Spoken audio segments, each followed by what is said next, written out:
Journey Through Sci-Fi. My name is Matt. And my name is James. This week we have a little bonus, a little treat for you as the film Ultrasound is being released for digital download today. And we had an opportunity to talk to the director, Rob Schroeder, about his film.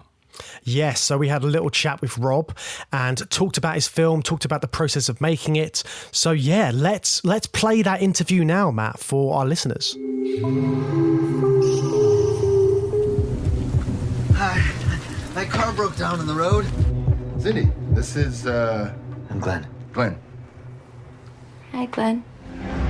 Well, I'm gonna sleep on the couch. Terry. You're gonna sleep in the master bedroom. But listen, Cindy's in there. You should go in there and get in bed with her. So today's session addresses the physical via the psychological. Cindy, do you recognize this man? He asked if we had a secret that no one else knew. Rob Schroeder, welcome to Journey Through Sci-Fi. Thank you. First off, congratulations on the film and the UK release. It's a great indie sci-fi, and we both really enjoyed it. So well done. Congratulations first off. Thanks. So Ultrasound is your feature film debut as a director, but you've worked in film as a producer for many years on shorts and other projects. How did you find the experience of the director's chair for a feature film? It was tremendously inspiring. I won't say I wasn't nervous at times or, that it didn't feel like a big, weight. But it was tremendous. It was kind of a dream come true. And I had a great team with me. So it was very positive. Excellent. And was it difficult? So, because you've worked as a producer, haven't you? So was it a bit of a switch for you going into the directing side of things, or did it all sort of like all of your producer experience naturally work its way into that? It's interesting. I did a lot of producing on this film as well, so it was hard. It was hard to switch hats, and they're very different jobs, and often not.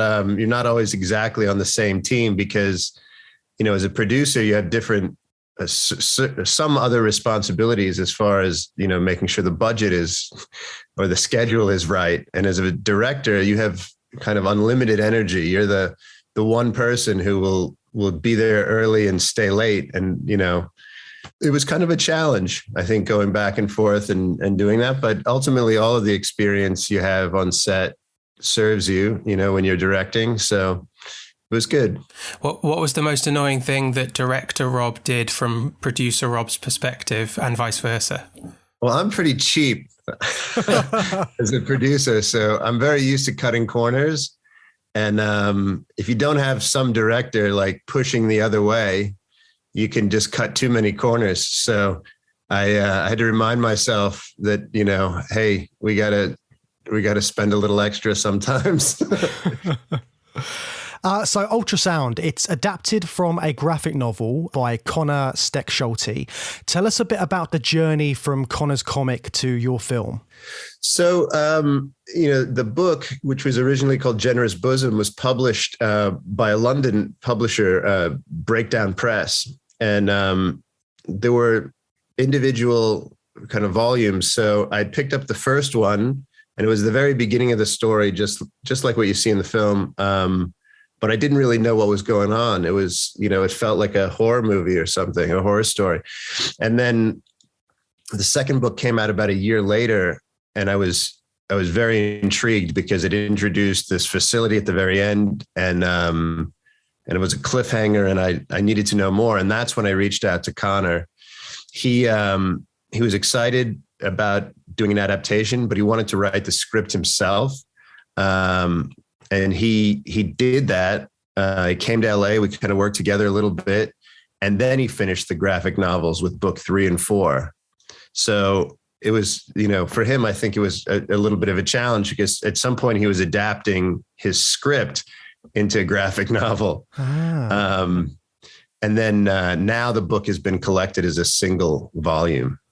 Yeah, that's really interesting the way you talked about sort of like reading the comic first and then having that idea of the story and then sort of how that developed, because in the film is very much a mystery sci-fi, and some of the events that unfold in the first half almost seem a bit disorientating and add to this film's sort of mind-bending nature that it's got about it. So I was just wondering as well, why was it important for you to create that sense of mystery in the characters early on?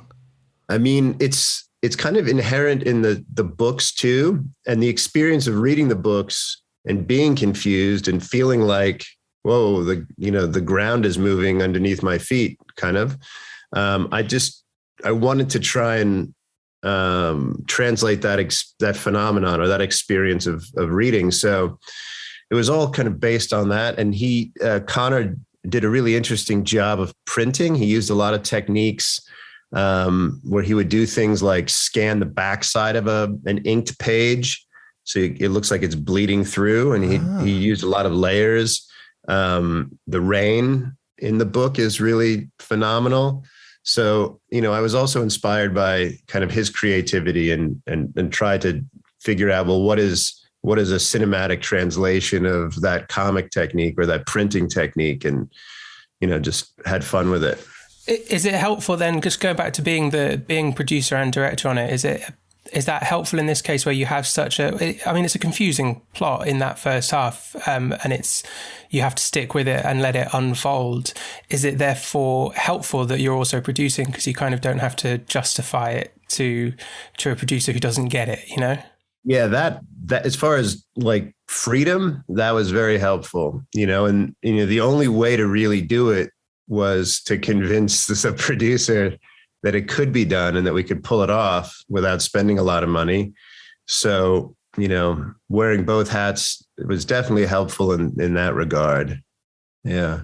What are some of your cost-cutting tips then? Because it looks very slick. It looks very good. It Thanks. Doesn't look like it's cost-cutting. So that's cool. I mean, it's, I'm a big fan of priorities. So, for every scene or every week or whatever it is you're doing, I'd always try and prioritize what's most important to me, because you can't have everything. You can't have the perfect location and the perfect cast and the perfect camera you want and enough time to get that awesome, 200-foot dolly shot. And, so you can't have it all. You can't have all those songs you dreamed of having in your movie. You just will run out of money. So the most important thing is to prioritize, like, what really has to be here. And, shooting in LA gave us some advantages as far as having a great cast. And I felt like, this is a movie that required really good actors and really good performances. So that was helpful. Number of days, you have to prioritize too. I couldn't have done it any quicker. So I figured out, like, what's the most economic way to do this in, a limited amount of time. But, many people prioritize shooting more days. The more days you have, the better, because you get more takes, you get more complicated shots. So you just have to juggle it all and find what works for, each day and, what works for your script. Yeah, we love indie sci-fi that does that kind of juggling. It's exciting when you can kind of see it on screen without seeing it on screen, if that makes sense. And we also love about the genre in general, the way that it kind of sci-fi can, use metaphors to explore real life issues. What were the kind of real world topics that you wanted to explore in the film, both maybe from Conor's work and stuff that you brought to the table separately? A lot of it is in Conor's work, and we had a lot of conversations sort of about the world we live in. He wrote this, and we had a finished script prior to President Trump being elected in 2016.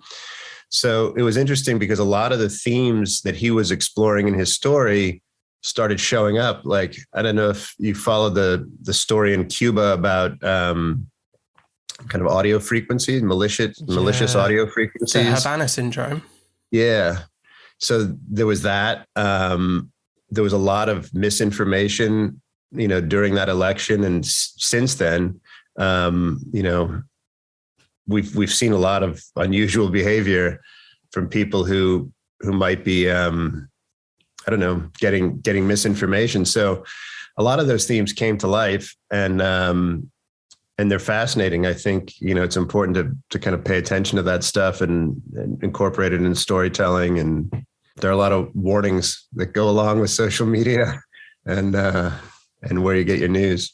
So what are some of the sci-fi films that have inspired you the most, both for this film and just, in general in your life and your career? Early Frankenheimer, I think, was served me well in this one. And I think those are it's masterful storytelling, like Manchurian Candidate in Seconds. There was an Altman film that was restored not too long ago called Images. And it's something I hadn't seen until a few years ago. And I thought that was also brilliant. It had a lot of in-camera kind of techniques and similar themes. Philip K. Dick. I was kind of getting inspiration from everywhere, books, films, still photography, and obviously the comic. Yeah, and I think it's interesting with your film as well because, like, it does have those. It's got definite sci-fi tropes and elements in there, and the technology is really interesting. But I think it's about the way the characters are reacting to the situations as well. And I was just wondering how it was like, what it was like directing the cast, and did you have any challenges with sort of explaining the story to them? I did. The biggest thing and something, one of the responsibilities of the director is to kind of track every character. So you have to know where each character is in each scene. So because some of these characters were interacting with each other, but they were having completely different experiences, or, some of the actors were interested in knowing like what's happening in base reality. Yeah. Like what is, like we know what's on the page and what the scene entails, but what's actually going on? Like, where are they, for example? Where are they right now? And, I think a lot of that was important, and it was important for me to understand, the script very intimately. But, ultimately everyone kind of played each scene for what it was, so if it was a rainy night in, a farmhouse, then that's how they played it, whether or not that's really what was happening. So it was challenging, and I had a great script supervisor too that really helped. Does the script supervisor have responsibility for continuity? Yeah, continuity, but also knowing they have such a good script supervisor has such a great knowledge of what's going on in the script. So, if the scene that we're shooting today has somebody running in the front door, that script supervisor knows exactly where they're coming from, what they're wearing, how their hair was, all the continuity, but also the knowledge of like, okay, this is day 4 in the story, and what we're shooting next is actually day 3. And, so they're very on top of every single thing, and also keep track to make sure that you have everything. You haven't skipped something like a line of dialogue or something you might need to get off screen. Yeah, that must have been so tricky, and especially on top of having to think about what reality the characters are in all perspectives. So that must have been such a difficult balancing act to put together. It was tricky. One thing that helped, I stopped looking at the comics and the graphic novels. It just wasn't helpful anymore because that story is a little bigger. So it had more information and more scenes and more stuff. So if in the back of my mind, I thought that the audience had information that they didn't have, that could be detrimental. So I just really focused on the script. It got rid of any influence from the books. Fantastic. I love that. And like I said at the start, I really enjoyed the film. And one of the other things we were wondering about as well is, so we, on our podcast, we cover a different sci-fi subgenre every series. So we've done stuff like AI, space, time travel, virtual reality, which may apply to your film a little bit more. And our latest series is dystopia. So I was just wondering if you've got any favorite sci-fi subgenres, and if so, are there any you're keen to work with in the future on potential other projects? Oh man. I mean, I have been enjoying the metaverses that we've been seeing recently. I think Everything Everywhere is kind of the most fun I've had at a theater in a long time. So I do love that stuff. I don't know if it's a genre or not, but subgenre, but head fucks and, I like that as a subgenre. I like that. Yeah. Sci-fi puzzle films. I mean, I'm a sucker. I'm a big film nerd, so I love all that stuff. I love Groundhog Day. I love that that's become a new genre and that people are doing, inventive, creative things with that. And I seem to love every single one of them. So I don't know. I like it all. And what's sort of next for you? Are you going to are you keen to do another kind of sci-fi film, or are there other genres you want to explore? Do you have any sort of projects in the pipeline? What's sort of next for you, Rob? Yeah, I'm working on one with Conor Stechschulte. It's not based on a graphic novel. It's just kind of his original writing. And it would probably go on the same shelf as this one. I would say it has a lot of the heady psychedelic kind of stuff. I've been writing a horror film myself, and then I've just been reading, continuing to read comics and indie stuff. So, I don't have anything to announce yet for the next one, but it's coming close. Excellent. Yeah, I think using genre as well is always useful, because it kind of like you're appealing to different audiences, but it's still all about the storytelling. And I think that's what you do really well in Ultrasound. It is that sort of that mystery sci-fi. You're watching, trying to figure it out. And as a viewer, you spend the time sort of trying to put it all together, which I think is part of the joy of it. Yeah, I like movies like that too. Some movies come to you and some movies you need to lean in and kind of come to. So, this story to me felt like it could be that. And you have to do a little bit of work, but, reading the book, it felt worth it to me. And that's what I loved about this kind of challenging narrative. Well, we're excited to see what you come out with next, Rob. And in particular, it sounds like at the start of a beautiful friendship between you and Conor.